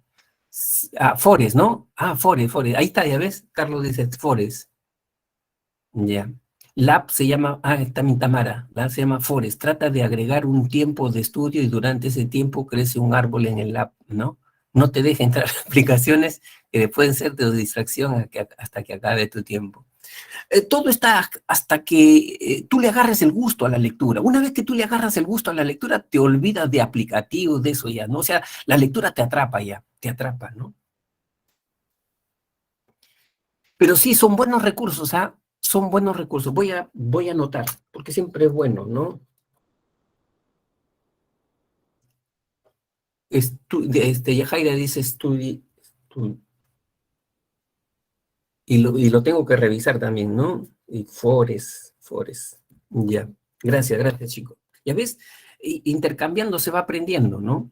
Pero, chico, dice que hay un procedimiento para estimular la metacognición en el aprendizaje. Y ese procedimiento fue propuesto por Flavel, ¿no? Dice, tú tienes que utilizar estrategias de planificación, de control y evaluación. ¿Qué significa? Tú debes de planificar, ¿no? Tú tienes que agendar tus objetivos, tus metas de estudio. O sea, tú no puedes decir voy a estudiar simplemente, ¿no? Es como cuando, por ejemplo, ahorita tienes una semana libre de descanso. Tú tienes que agendarla esa semana. ¿Qué esperas aprender en esa semana, en esos cursos? ¿En qué tiempo? ¿No? ¿Qué cosa estás planteando para el lunes, para el martes, para el miércoles? Tienes que agendarla. Tienes que ponerte una camisa de fuerza, ¿no? Porque tú no puedes decir voy a estudiar pues solamente, ¿no? los 7 días de la semana de fiestas patrias, ¿no? ¿No? ¿Por qué? Porque tú cuando pasa el tiempo, los días, tú tienes que ir evaluando, ¿no? Si vas aprendiendo, eso se llama control, verificar tu avance. ¿Vas aprendiendo o no vas aprendiendo? ¿Por qué no estás aprendiendo? ¿Te falta más información? ¿Te faltan libros? ¿Te falta una base? ¿Qué es lo que te está faltando? ¿Por qué no estás aprendiendo? ¿No? La otra estrategia ya es cuando ha terminado. Se terminaron los 7 días. A ver, voy a hacer una evaluación, pues, ¿no? Ejecuté las actividades que había planificado al 100%, al 70%, logré aprender, ¿no? ¿Hice una buena planificación o hice una mala planificación? ¿Sobreestimé el contenido o me subestimé y sí he avanzado bastante, ¿no? Y esta evaluación es muy importante, chico, porque eso te va dando retroalimentación, te hace sentir bien como alumno, ¿no? Te hace sentir bien como alumno. Cuando tú planificas y vas evaluando tus resultados, puede ser que no alcances tus objetivos, pero nuevamente haces una nueva evaluación, una nueva planificación, ¿no? Y reajustas, ¿no? Y reajustas y vas eh, eh, sintiéndote bien contigo mismo, ¿no? ¿No? Yo el ingreso a San Marcos, yo lo veo, chicos, como, metafóricamente hablando, lo veo como un viaje interprovincial, ¿no? Así lo veo, como viaje, como que, por ejemplo, tienes que irte desde Lima hasta Tumbes. Así lo veo, como que metafóricamente hablando, ¿no? Entonces, tú tienes que tener hitos de preparación, objetivos, metas de preparación. Entonces, es como si fueras en ese viaje. Si tú has salido de Lima y en hora y media estás en Chancay, con tu bus estás en Chancay, entonces estás yendo bien, estás yendo bien. ¿Te falta bastante para llegar a Tumbes? Claro, te falta bastante, pero estás yendo bien. No tienes por qué desesperarte. ¿Por qué te vas a desesperar? ¿No? Si estás yendo bien, el carro está yendo bien, ¿no? Si en 10 horas tú estás en Trujillo, o 11 horas tú estás en Trujillo, estás yendo bien. ¿Todavía te falta para llegar a Tumbes? Claro que todavía te falta, ¿no? Pero no te debes desesperar, ¿no? Y eso te motiva para estar disfrutando del viaje, te motiva para estar disfrutando del aprendizaje y no estar haciendo preguntas inútiles, ¿no? ¿A qué hora llegaré? ¿Por qué no llego ya de una vez? Tengo que tener el puntaje de una vez. Acá tiene que ser la definitiva, ¿no? O sea, llenándote de preocupaciones en el vacío, ¿no? Eso trae incertidumbre, eso trae ansiedad, eso trae estrés, ¿no? Pero si tú te pones hitos, metas, ¿no? De más de corto plazo, ¿qué espero aprender en esta semana de vacaciones? ¿Qué espero lograr en este tercer examen, en este curso, en este y en este? Y para eso, ¿qué tengo que hacer, no? Eso es establecerse hitos, ¿no? Metas. Muy bien, pues chicos, entonces, esa es la meta. Ahí está, mira, Susan dice, ¿no? Hacer como tu propio planner. Exacto, ¿no? Yo siempre leo, ¿sabes qué, chicos? Leo el testimonio de los alumnos que entrevistan, que han ocupado el primer puesto en el examen de admisión de San Marcos, ¿no? Yo siempre leo esos testimonios. Me interesa conocer la experiencia de esos chicos, ¿no? Y ellos, un elemento que lo resaltan siempre, dice, es tener tu propia agenda, lo que dice Susan, ¿no? Tu propia agenda de estudios, ¿no? ¿Qué esperas lograr en determinado tiempo, ¿no? ¿No? Eso tiene que estar siempre claro, ¿no? No puedes decir tú voy a estudiar y voy a ver qué aprendo, ¿no? O sea, a ciegas. No, eso es una mala actitud, ¿no? Eh, ya. Después, otro modelo de aprendizaje tiene que ver con el aprendizaje autorregulado, ¿no? Y el aprendizaje cooperativo. ¿Hasta qué hora tenemos? 4:50, creo, o 4:55. Por favor, confirmar eso. 4:50, profesor. 4:50, ya, nos falta 10 minutos. El aprendizaje autorregulado, chicos, es ya que practica el alumno disciplinado, ¿no? El alumno que sabe utilizar métodos de estudio, estrategias de aprendizaje, pero también sabe gestionar sus estados emocionales, ¿no? Porque el aprendizaje autorregulado es un aprendizaje autónomo, ¿no? Es un aprendizaje autónomo. Yo siempre le digo a mis alumnos, el alumno que ya tiene una pre, ya recibió la información, y si está en un segundo ciclo, ese alumno ya tiene que hacer una evaluación de cuáles son sus necesidades. No es posible que esté dándole el mismo peso a todos los cursos, ¿no? Y estando de repente sentado frente a su computadora, escuchando la clase de psicología que ya la sabe, que ya la domina, pudiendo emplear ese tiempo en otros cursos, otros contenidos que no domina, ¿no? Es decir, ese alumno tiene que saber sus prioridades y trabajar en eso, en hacer cambios, en hacer siempre cambios. O sea, es una locura, decía Albert Einstein, obtener resultados diferentes si siempre haces lo mismo, ¿no? O sea, necesitas hacer cambios, ¿no? ¿Por qué? Porque ya el alumno tiene un aprendizaje autónomo, disciplinado, ¿no? ¿No? Luego tenemos el otro modelo, el aprendizaje cooperativo. El aprendizaje cooperativo, chicos, es cuando uno aprende a través de las experiencias, ¿no? Compartiendo experiencias con grupo de pares, ¿no?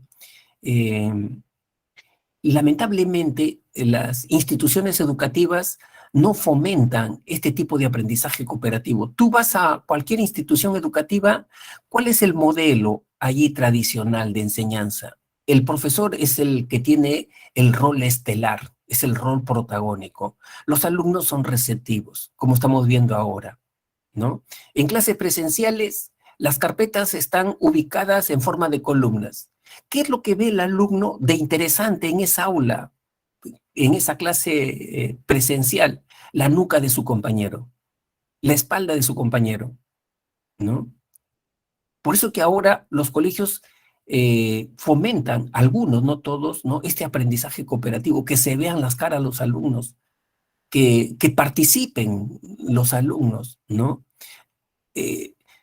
Chicos, lo que yo más he aprendido en mi vida de estudiante, no, claro, no quiero desmerecer a mis profesores, pero en realidad yo siento que he aprendido más cuando yo he formado círculos de estudios, ¿no? Durante la universidad.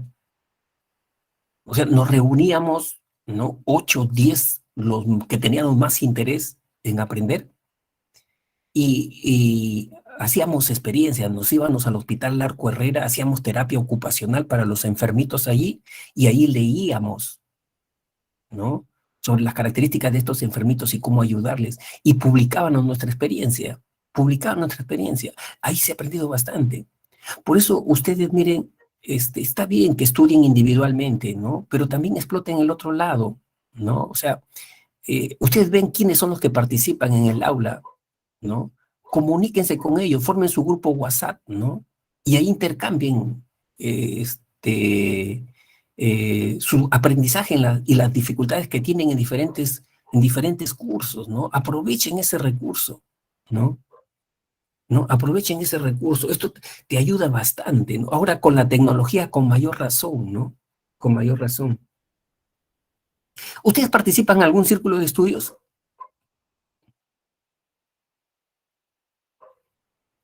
Yo creo que no, ¿no? ¿O sí?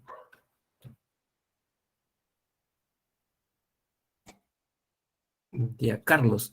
Sí, el aprendizaje cooperativo es lo que más me ha ayudado en mis exámenes en la primaria, 1 y 2, en el primero y segundo de secundaria, pero cuando sucedió lo del COVID hizo un cambio muy radical en la manera que estudiaba, ¿no? Sí, pues, yo lo que he visto que algunos alumnos, como te digo, identifican los que más participan en la clase y forman su grupo WhatsApp, ¿no? Y ahí se lanzan preguntas, ¿no? Se lanzan preguntas. Y no falta alguien que quiere responder, ¿no? Quiere responder. Asume el reto de enseñar a otra persona, ¿no? Vas a ver que tú vas a aprender más todavía, ¿no? Ah, mira, qué bueno, Samira, te felicito, excelente. Mis compañeros han creado un grupo y estamos varios ahí, ¿no? Ujú. Qué bien, qué bien, qué bien. Ah, de acá en el aula, mira, qué bien, los felicito, ¿ah? Los felicito. Lo que pasa que a veces, no en todos, ¿no? Pero hay algunos alumnos que respiran mucho el individualismo, ¿no? El egoísmo, ¿no? Dicen, no voy a enseñar, ¿para qué voy a enseñar? Le voy a enseñar a mi competencia, ¿no? ¿No? Y hay esa actitud de desconfianza, ¿no? Pero en realidad, chicos, cuando tú tienes la oportunidad de enseñar a otra persona, vas a dominar mucho mejor ese tema, ¿no? Mucho mejor, ¿no? Bien. Vamos ya a la práctica. Ejercicio número 1. José es un padre de familia que tiene un hijo adolescente a quien siempre le aconseja que no beba ni fume. Sin embargo, son varias las oportunidades que su hijo lo ve fumando y bebiendo. Por ello, podemos indicar que si el hijo sigue el mal ejemplo de su progenitor, se daría el aprendizaje llamado raya, ya que el padre sería el raya en este tipo de aprendizaje. La A. La A. Ya, es observacional, correcto, pero el modelo observacional emplea términos de reforzamiento, ¿no? Es importante que nosotros nos metamos en las ideas de la teoría, no lo que a mí me parece, lo que yo creo, ¿no? Sino lo que plantea el modelo, ¿no? El modelo observacional, digo yo, pregunto yo, ¿habla sobre reforzamiento, reforzar la conducta? Eso habla el modelo conductual, pero el modelo observacional no habla de reforzamiento. Habla de retroalimentación, que es bien diferente, ¿no? Retroalimentación es ver a otra persona, ¿no es cierto?, cómo lo está haciendo y si yo lo estoy haciendo igual que esa otra persona, ¿no? ¿No? B, imitativo. Ya, sí es imitativo, pero te dice que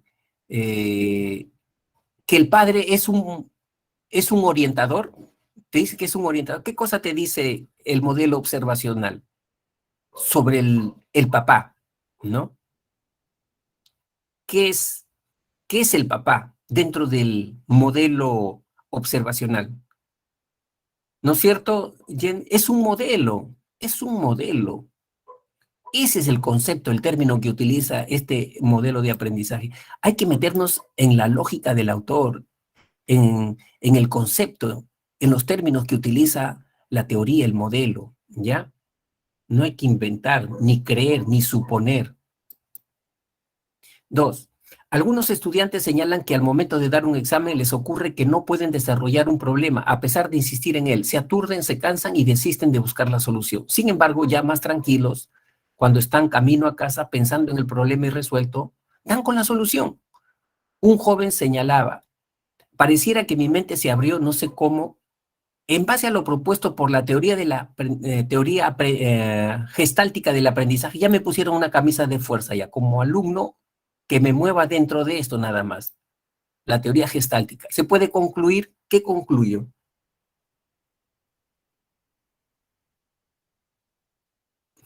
La 1. El ambiente del examen contribuye a que todos los estudiantes se bloqueen y no puedan rendir. ¿La teoría gestáltica habla de bloqueos en la mente? No habla de bloqueos, ¿no? Entonces, no es esta, pues. 2. Para solucionar el problema, en este caso, se produjo una reconfiguración de sus elementos. La teoría gestáltica habla de reconfiguración perceptiva, reconfiguración de elementos. Sí habla sobre esto, ¿no? 3. Si no se soluciona el problema, es necesario que el estudiante cambie su estado de ánimo. La teoría gestáltica habla sobre cambios de estado de ánimo. Estudia. No, pues no habla sobre eso. Eso te están dando un distractor para que te confundas. Ah, no, sí, pues es su estado de ánimo. Pero eso no dice la teoría gestáltica, es lo que dices tú. Es lo que dices tú, pero no la teoría. Eso es un distractor, te están engañando para que respondas. Métete dentro de la lógica de la teoría, ¿no? Entonces, no es. ¿Ya? Entonces, como dice Merly, Georgina, no, la respuesta correcta es la B, ¿no? Sola la. Luego tenemos 3. Ejercicio 3. Las estrategias de aprendizaje nos permiten planear y organizar los estudios para obtener un mejor rendimiento. Relacione según corresponda las estrategias usadas con los ejemplos presentados, ¿no? Elaboración. Inmediatamente se me viene a la cabeza relacionar información entre lo que me están enseñando, lo que estoy leyendo y lo que yo ya sé. A ver, ¿dónde está eso? Cuando Lucero siente paz interior, ¿sorprende paz interior? No. B. Luis entiende mejor el tema cuando lo dice con sus propias palabras, ¿no es cierto? ¿No es cierto, Samira? Claro, ahí está, lo dice en sus propias palabras. ¿Cómo se llama eso? Parafrasear. Eso se llama parafrasear. Supervisión de la comprensión. Supervisión, evaluar la calidad de mi aprendizaje. Eso significa, a ver, ¿dónde está? ¿No? Y hemos dicho que esto no es, ¿no? La C nomás. A través de las videollamadas, Carlos y Luis se preguntan y se corrigen, ¿no? Se están evaluando la calidad de su aprendizaje. Y la otra es autocontrol. Entonces, la respuesta correcta, como ya lo está señalando, ¿no? La 1 con la B, la 2 con la C, que es la B también, ¿no? La B. Muy bien, la B. Y este es el solucionario, chicos. Tómenle captura de pantalla.